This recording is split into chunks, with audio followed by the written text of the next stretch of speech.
NHS का पूरा system disturb हो चुका है। फील्ड की वैकेंसी जो है वो अभी भी अवेलेबल है और ये इन फ्यूचर। अस्सलाम वालेकुम, welcome back to my channel. Hopes हो कि आप सब लोग बिल्कुल ठीक ठाक होंगे। जहां रहें खुश रहिए, खुशियां बांटिए।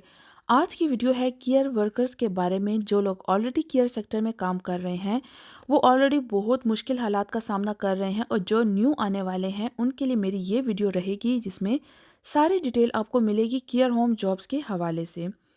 पिछले 1-2 ईयर्स में केयर वर्कर्स यहाँ पर बहुत ज़्यादा आए हैं, विद फैमिलीज आए हैं, विद डिपेंडेंट्स आए हैं, जिस पर गवर्नमेंट ने बहुत ज़्यादा स्ट्रिक्टनेस कर दी हुई है और डिपेंडेंट्स को बैन कर दिया गया है। फैमिलीज़ यहाँ पर रिस्ट्रिक्ट हो चुकी हैं, जिस वजह से लोगों का इंटरेस्ट जो है वो काफ़ी हद तक कम हो गया है। बट स्टिल कुछ लोग जो हैं वो अभी भी केयर वर्कर वीज़ा पर यहाँ पर आना चाहते हैं। जब भी हमारी एशियन कंट्री से कोई यहाँ पर आता है तो उनका मेन पर्पज़ यही होता है कि वो एज अ फैमिली जाएं, डिपेंडेंट्स को साथ लेकर जाएं, और कोई परमानेंट सेटलमेंट का बंदोबस्त हो जाए तो वो यहाँ पर आए। लेकिन रिस्ट्रिक्शंस की वजह से काफ़ी सारे लोग इस वीज़ा कैटेगरी से पीछे हो गए हैं। काफ़ी कम लोग अब इस वीज़ा कैटेगरी पर आ रहे हैं। जैसे पिछले 2-3 ईयर्स में देखने को मिला था कि लोग काफ़ी तादाद में यहाँ पर आए थे क्योंकि डिपेंडेंट्स अलाउ थे, तो बहुत ज़्यादा फैमिलीज यहाँ पर माइग्रेट हुई थी। तो आज हम बात करते हैं कि करंटली क्या सिचुएशन चल रही है इस सेक्टर में और इन फ्यूचर क्या होने वाला है इस सेक्टर में। सबसे पहले हम ये बात करते हैं कि ये इस फील्ड की वैकेंसी जो है वो अभी भी अवेलेबल है और ये इन फ्यूचर भी अवेलेबल रहेगी। इसका जो सबसे बड़ा मेन रीज़न है वो ये है कि यहाँ की जो लोकल पॉपुलेशन है इस फील्ड में नहीं आना चाहते हैं। केयर सेक्टर में बहुत कम जो है वो इनकी अपनी कम्युनिटी है।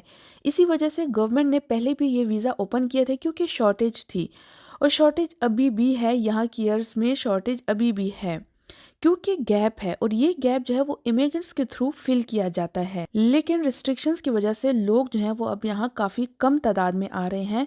बट इतनी रिक्रूटमेंट के बावजूद भी वैकेंसीज अभी भी अवेलेबल हैं और इन फ्यूचर भी ये अवेलेबल रहेंगी।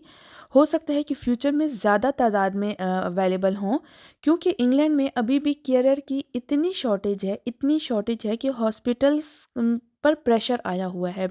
वो पेशेंट्स जो कि डिस्चार्ज के लिए एलिजिबल हो चुके हैं, जिनको 24 आवर्स केयरर की ज़रूरत है, लेकिन वो हॉस्पिटल से डिस्चार्ज होने के लिए एलिजिबल हैं, बट वो डिस्चार्ज नहीं हो पा रहे हैं क्योंकि केयरर की शॉर्टेज है यहाँ पर। जिस वजह से जो है वो एनएचएस का पूरा सिस्टम डिस्टर्ब हो चुका है। ट्रीटमेंट्स के लिए इतना लॉन्ग वेटिंग टाइम हो चुका है। सो यहाँ का सारा एनएचएस सिस्टम डिस्टर्ब हुआ है केयरर की शॉर्टेज की वजह से। एक रिसर्च के मुताबिक केयर वीज़ा वाले भी जो हैं वो आफ्टर 5 ईयर्स, जो भी यहाँ पर इमिग्रेंट्स आते हैं केयर वीज़ा कैटेगरी पर जब आते हैं, तो जैसे तैसे करके अपने 5 ईयर्स को गुजार लेते हैं। स्ट्रेसफुल हो के कम पे में कुछ भी करके अपने वीज़ा की खातिर गुजारा कर लेते हैं, और आफ्टर 5 ईयर्स जैसे ही उनको अपॉर्चुनिटी मिलती है वो ये सेक्टर छोड़ के चले जाते हैं, जिसकी वजह से ये गैप वो कभी भी फिल नहीं हो पाएगा। ये शॉर्टेज हमेशा ही रहेगी क्योंकि गवर्नमेंट का इस तरफ बिल्कुल भी ध्यान नहीं है कि इतनी स्ट्रेसफुल जॉब, इतनी लॉन्ग शिफ्ट्स, बट जो पे है यहाँ की वो काफ़ी कम है। मीन्स कि नॉर्मल यहाँ के मैकडॉनल्ड, नॉर्मल यहाँ के रेस्टोरेंट शॉप्स पे जो मिनिमम वेज है वही सेम वेज इस वीज़ा कैटेगरी पर भी है। इसके भी जो है ओवर रेट वही है, जिस वजह से यहाँ की जो लोकल कम्युनिटी है वो इस सेक्टर में, इस फील्ड में नहीं आ रहे हैं, जिस वजह से ये गैप जो है वो हमेशा ही रहेगा और फ्यूचर में बढ़ता ही जाएगा। क्योंकि जिस तरह से यहाँ की जो आबादी बुढ़ापे की तरफ जा रही है, जितना पेशेंट का रेट ज़्यादा होता जा रहा है, जितनी डिमांड ज़्यादा होती जा रही है और सप्लाई कम होती जा रही है, तो होप्स हो कि ये इन फ्यूचर जो हैं वो अपने रूल्स में, अपने स्ट्रिक्टनेस में थोड़ी सी नरमी लाएंगे। तो जो भी आप लोगों में से इस वीज़ा कैटेगरी पर आ रहा है, बिल्कुल आप यहाँ इस वीज़ा कैटेगरी पर आ सकते हैं। बट जहाँ तक जो मैंने आपकी सारी प्रॉब्लम्स और इशू बताए हैं, तो होप्स हो कि इन फ्यूचर आप लोगों के लिए ये रूल्स जो हैं वो थोड़े नरम पड़ जाएं, मे बी डिपेंडेंट्स अलाउ हो जाएं, या मे बी कुछ और पे रेट में इजाफा हो जाए।